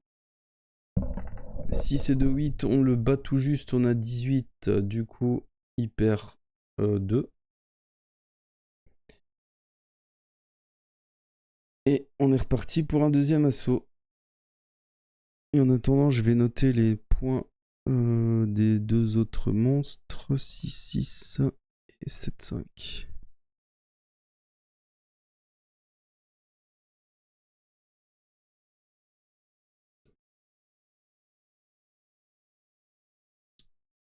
Donc allez-y, là on va essayer de le tuer. Et peut-être à bientôt, hein, Loliette. De toute façon, il y aura un stream normalement fin de semaine. Je sais pas encore quand. Peut-être jeudi. 6. Par contre là, 10, ça fait... Il est toujours à 17.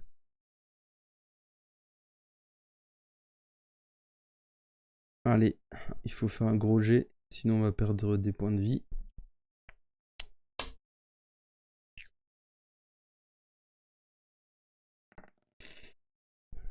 Aïe aïe aïe, c'est mal embarqué.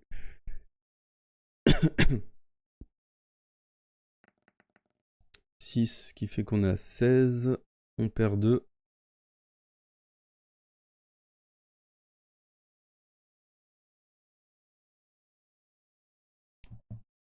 Allez, on va essayer de le terminer. Les combats sont plus difficiles que dans le loup solitaire. Hein. On voit tout de suite que c'est galère, quoi. On n'a pas énormément de différence de force avec l'ennemi. Hein. 3 et 5. 8, ça fait 15. Ah, il faut faire 5 ou plus. Normalement, il y a moyen.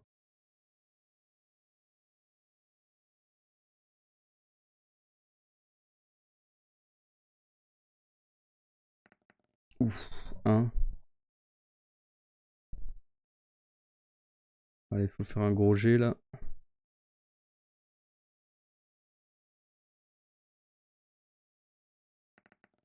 Ah, ça c'est bien, 5. Donc ça nous fait 6, on est à 16. C'est bon, il est mort. Hop. Et donc, on a 18 PV. Et lui, il est dead. Donc, on va combattre le deuxième. De toute façon, on va tous les combattre. Hein. On va pas s'échapper, ça sert à rien. Surtout qu'ils sont pas très forts. Donc, si je vous laisse faire le premier assaut pour le deuxième, en sachant qu'il a un peu plus de points de vie. Il a 6. Mais il a moins d'habileté. Hein. Donc, bon. 4. Donc là, pour l'instant, il a 10. En force d'attaque. Ouf. 16. Donc on doit faire 6 ou plus.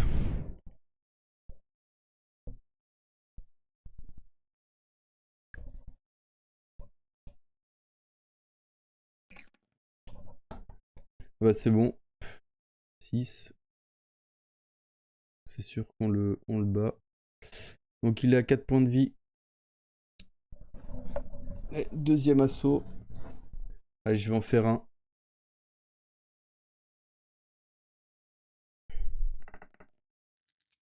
5. Donc ça fait qu'il est à 11.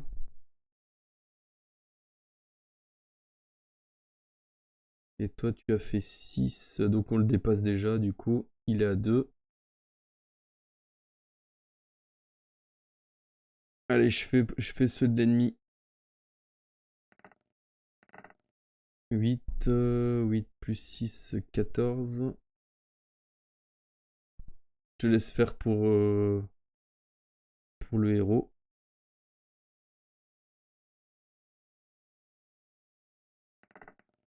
C'est bon, 4 ou plus. Il est mort.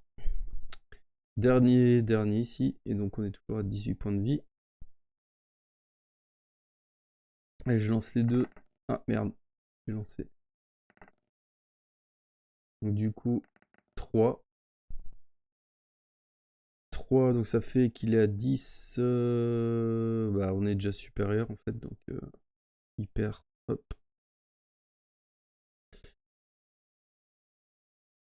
Ouais, je lance, et puis je te laisse lancer pour le héros. 2, 6, ça fait 8. 8 plus 7, ça fait 15. Ouais, je te laisse lancer les 2 dés pour le héros. Il lui reste 3 points de vie. Normalement, ça devrait passer. 4. Il faut faire un 2 minimum.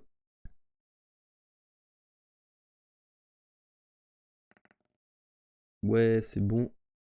17. Il se retrouve à 1 point de vie. Allez, je lance les 2 derniers. 2 et 3. 5. 5 plus 7, ça fait 12. 12. Il faut faire 2 minimum. Autant dire une promenade de santé.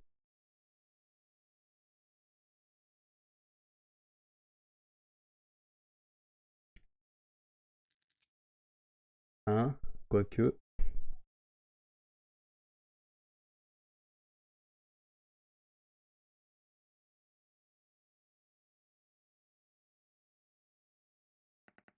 Si, c'est bon. 16. Hop, il est mort, voilà. Si vous êtes vainqueur, 254. C'était un combat long, mais bon, ça va, on a perdu que 2 points de vie. Alors tout près de vous, les frôlements et les cris semblent se rapprocher. En fait, il y avait bien plus que 3 cages ouvertes. Donc peut-être d'autres animaux affamés. Si néanmoins vous décidez de poursuivre vos recherches dans ce laboratoire, rendez-vous 276. Mais si vous jugez plus prudent de quitter l'école de médecine, 210.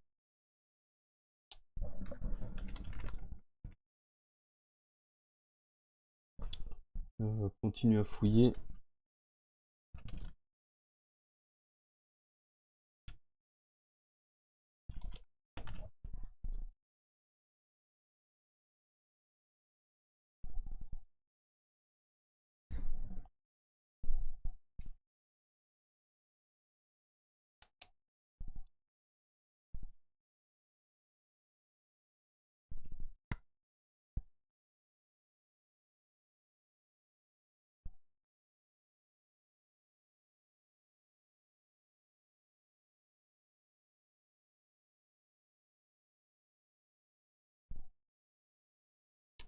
Alors, qu'est-ce qu'on fait? Continuer à fouiller ou pas? Ou on se barre du labo? En sachant qu'il y a des autres monstres dans le coin.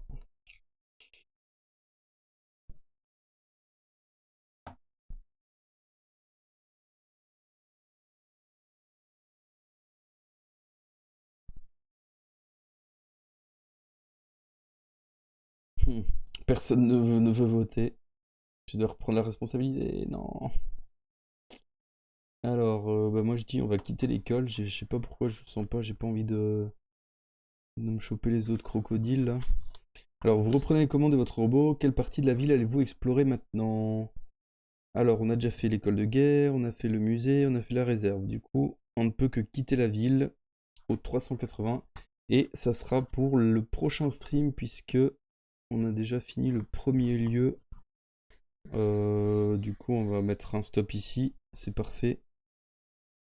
Donc on sait que pour le prochain stream, on visitera la région de Grand Savoir. Donc on aura la région de Grand Savoir. Qu'est-ce que je raconte?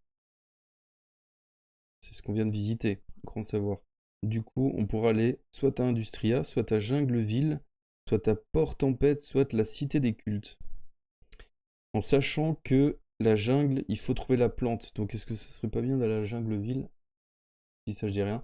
Je stream peut-être demain, mais mercredi, c'est sûr que non. Peut-être demain ou jeudi ou vendredi. Samedi, c'est pas possible. Donc ça sera soit demain, soit jeudi. Et comme toujours, la rediff, je la mettrai sur YouTube. Et voilà. Donc bah, merci en tout cas d'avoir été présent. On n'était pas très nombreux ce soir. Ça va, c'est sympathique comme lecture, sans plus, on va dire, hein. C'est pas non plus transcendant, mais ça change un peu. Mais on verra aussi pour le prochain ce qu'on lira. On essaiera de trouver un truc sympa. On fera un vote sur la chaîne. Bon allez, je vous souhaite une bonne soirée et je vous dis peut-être à demain, si pas jeudi. Allez, salut, je vous laisse ici. Passez une bonne soirée, bye bye.